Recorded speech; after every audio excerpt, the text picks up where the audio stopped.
Graça e paz, gratidão damos a Deus por este dia, 12 de janeiro de 2025. Temos a oportunidade de poder meditar na palavra do Senhor. E nossa reflexão vai para o segundo livro de Reis, capítulo 22. E o versículo base que a gente vai trabalhar é o versículo 8. Versículo 8, nele está escrito: Então disse o sumo sacerdote Uquias ao escrivão Safã: Achei o livro da lei na casa do Senhor. E Uquias deu o livro a Safã, e ele o leu. No nosso devocional de ontem, nós tratamos a história de Manassés. Né? E dentro dessa história de Manassés, ele teve um filho chamado Amon. E nós não tocamos no curto relato de Amon, que está também no mesmo capítulo, que é o capítulo 21. Mas Amon, que neste caso é pai do personagem que a gente vai tratar, Amon, ele governou, ou ele reinou sobre Judá 2 anos, foi mal aos olhos do Senhor, ou seja, ele não se livrou dos ensinamentos mal perversos do seu pai, ele não quebrou o ciclo de maldição, e Amon conspiraram contra ele e o mataram dentro da sua própria casa. E a partir do momento que conspiraram e que o mataram, o próprio povo, ele estabeleceu Josias como o seu rei. E aí a história que a gente está entrando aqui, a história de Josias. Só que nessa época Josias tinha apenas 8 anos de idade, um garoto, né? Então ele começa a reinar, criança ainda, e vai sendo conduzido por aqueles oficiais ali do palácio, aqueles homens que detinham ali vamos dizer assim, os cargos para que pudesse dar sequência ao trabalho com a criança. Mas o Josias, segundo o relato bíblico, diferentemente do seu pai, Amon, e diferentemente do seu avô, Manassés, ele vai buscar inspiração lá no rei Ezequias, ou seja, porque ele também, segundo a Bíblia, ele é um homem reto aos olhos de Deus. Então ele também é um homem reto aos olhos de Deus. E isso agrada a Deus, fazendo com que ele quebre, diferentemente do seu pai Amon, a maldição. Ou seja, ele começa a trazer agora a sua família, né, vamos dizer assim, começa a trazer o seu reino para o lado do Senhor. E ele faz uma série de recuperações, né? De recuperações no seu reino. Tudo isso começa a ocorrer lá durante o tempo ali, quando ele está já com 10 anos de ter assumido o reinado. Ele desmancha altares, ele expulsa, vamos dizer assim, os sacerdotes que sacrificavam para deuses pagãos. Ele faz diferentemente do que seu pai e que seu avô fizeram. E essa história aqui, que nós estamos vendo aqui em 2 Reis 22, ele se complementa, boa parte dela com mais ou menos detalhes, lá no segundo livro de Crônicas, capítulo 34. Depois você vai lá e dá uma lida a mais. E o interessante aqui dessa história é que como o seu avô governou por 55 anos, o seu pai por mais de 2 anos, aqui nós temos uma situação interessante porque o sacerdote Uquias diz que dentro da casa do Senhor, ele encontra o livro. Ele encontra o livro do Senhor. O livro da lei. E é bem interessante, né? Bem interessante, assim, a gente dizer como é que pode, né? O livro da lei não está disponível, já que para aquele povo, o livro da lei ele era fundamental. Independente do próprio rei, porque o rei, a arca lá dentro da casa do Senhor deveria ter vamos dizer assim, deveria ter uma cópia daquele livro. O próprio rei, ele tinha a obrigação de ler aquelas palavras todos os dias, e também, dentro dos mandamentos ali que se estabelecia, era também, a cada 7 anos, era necessário que se lessem para o povo, além do que os próprios levitas deveriam fazer a prática do ensino da própria lei. Mas se a gente parar para pensar que se durante 57 anos, o povo foi governado por um rei mau, não só por um rei mau, mas por um rei que praticamente desfez os altares, reis, que no caso principalmente Manassés, desfez altares, criou, vamos dizer assim, altares de sacrifício para Deus pagão dentro do próprio templo de Jerusalém, praticava atos imorais e sexuais para poder, vamos dizer assim, para poder receber resultados e benefícios daqueles deuses pagãos, fazia sacrifícios vivos. Não é de se estranhar que talvez dentro do interesse desses próprios reis, a palavra do Senhor fosse afastada do seu povo, porque afinal de contas era isso que eles estavam conduzindo. Então não era de se estranhar que o rei mesmo tivesse, vamos dizer assim, escondido aquele livro.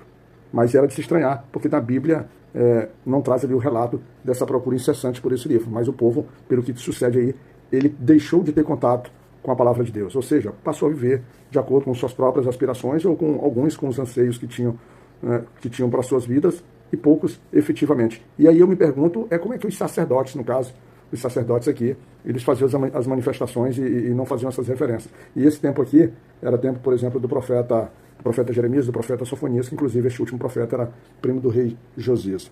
E ao achar esse livro e levar ao rei, e o engraçado é que ao achar esse livro, entregaram, e o profeta Ilquias, o sacerdote Ilquias, entregaram na mão do escrivão Safã, ele diz que o escrivão ele lê o livro, o Safã, e ele o leu, finalzinho do versículo 8. Mas não parece ter se manifestado, nem mesmo no sacerdote Ilquias, nem mesmo no escrivão, nenhuma atitude assim de surpresa, de espanto, de alegria, nada não. Ele simplesmente leu e não parece ter manifestado nada dentro dele. Ele pega esse livro e leva ao rei. E aí sim, quando ele lê ao rei, Safã, quando lê diante do rei, aí acontece o que está descrito lá no versículo 11, diz assim: sucedeu, pois, que ouvindo o rei as palavras do livro da lei, rasgou os seus vestidos. Rapidamente, então, a palavra de Deus, ele toca no coração agora, toca no coração do rei. Porque o interessante aqui é que o livro da lei não está, ou seja, não está sendo ensinado a lei. Josias nasce e cresce, então, distanciado dessa palavra, mas o Senhor o encontra, o Senhor o separa, ele aceita. E ele vai crescendo dentro do seu coração e as suas próprias atitudes vêm corroborando para que ele tenha um caminho de justiça. É muito interessante isso, né? Praticamente mesmo ele sem contato com a lei. Mas ele não tinha contato com a lei, mas tinha a questão dos profetas, que sempre ficaram ali chamando a atenção dos povos de Judá e do povo de Israel, por exemplo, para que se arrependessem, para que se colocassem os seus passos no caminho do Senhor. Então isso ele conseguiu, através desses homens, né, desses profetas ou desses insistentes pregadores, desses insistentes homens zelosos pela palavra do Senhor, conseguiu, vamos dizer assim, ser cooptado para o caminho de Deus. E assim o faz. Então ele então, rapidamente, rapidamente, ou então ele de forma consciente, ele entende que o povo anda separado, entende talvez ali o resultado que ali estava se estabelecendo, ninguém sabe que livro é esse, e qual foram as passagens que foram lidas, mas ele direciona, então ele agora tem um processo de consciência que as mudanças precisariam ser aceleradas e que o povo deveria voltar para os caminhos de Deus. E, logo de imediato, ele manda os seus servos retornarem ao Ilquias para que eles pudessem ser consultados, né, sobre aquilo que deveria ser feito, né, agora como deveria ser feito, porque ele percebe que grande é o furor do Senhor. Grande é o furor do Senhor, tanto contra o rei quanto contra o povo, porque os pais ou o próprio povo andava distante das palavras daquele livro, ou seja, os seus ouvidos não davam atenção, muito menos o seu coração. E de imediato, ou seja, em sequência, o interessante é que o sacerdote Ilquias, ele resolve ir em busca, né? Ele resolve ir em busca da profetisa Uda, que era uma mulher de Salum, filho de Tissia, né? Ela vivia ali na região, como ele chama ali, de segunda parte de Jerusalém. E não era comum essas consultas, a mulher mesmo ela tendo o título ali de profetisa.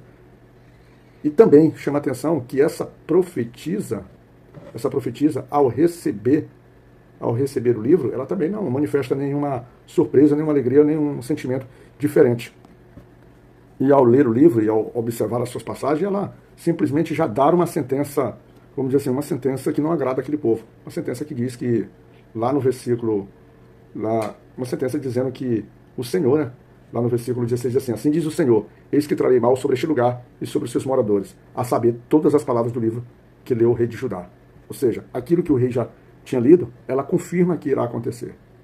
Ela confirma verdadeiramente, porque não tem como ser diferente. Não tem como ser diferente. O Senhor de justiça, ele vai corrigir, ele vai julgar, e ele vai aplicar a sua justiça àquele povo.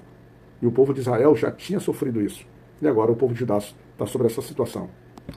Mas isso que ela traz exatamente ao povo. Lá em Josias, quando tomou conhecimento, ele pede para ir, porque ele dizia que o furor contra o povo e o rei, né, do Senhor se cairia sobre eles. E aí a profetisa, lá no versículo 19, diz assim: porquanto teu coração se esterneceu e te humilhaste perante o Senhor, quando ouviste que eu falei contra este lugar e contra os seus moradores, que seriam para assolação e para maldição, e rasgaste os teus vestidos e choraste perante mim, também eu te ouvi, e diz o Senhor. E aí ela traz que o rei Josias seria tratado de uma forma diferente, porque ele iria para a sepultura, mas iria para a sepultura em paz. porque o Senhor se agradou do coração, ele reconheceu, ou seja, há um reconhecimento do rei Josias que a sua atitude, mesmo ele sendo um homem reto, ou seja, da sua nação, ela, vamos dizer assim, o seu povo, ele andava distante do Senhor, mas para ele era reservado algo diferente, era reservado uma misericórdia que aqui não está sendo tratado para o próprio povo. E o que a gente pode concluir de tudo isso, principalmente aí no caso, por exemplo, de Josias, é como a gente, dentro da nossa vida prática, né, às vezes, principalmente na condição da nossa casa, a nossa família ali, filhos, ele efetivamente é o povo que a gente conduz.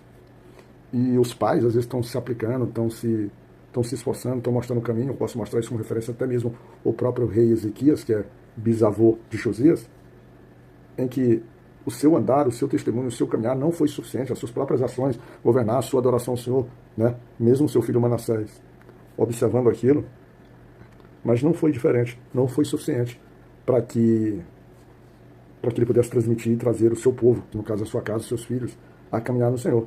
E a gente, mesmo assim, às vezes, a gente pode ser tratado de forma diferente. É diferente também de pessoas que, vamos dizer assim, ignoram a sua responsabilidade. E o rei Josias aqui, ele não ignora. E a gente, na nossa vida prática, também não devemos ignorar. Devemos ser perseverantes, devemos lutar e devemos, vamos dizer assim, fazer com que a palavra do Senhor sempre esteja disponível às pessoas, mesmo que elas a rejeitem, como é o caso desse povo aqui, durante 57 anos, como estava sendo definido, tá certo? Graça e paz ao nosso Pai poderoso, muito obrigado a Deus. Domingo maravilhoso, que seja um dia de bênção. É um dia de muita batalha aqui para mim, mas que Ele possa estar conosco também nessas lutas diárias. E que Deus possa nos cuidar, irmãos.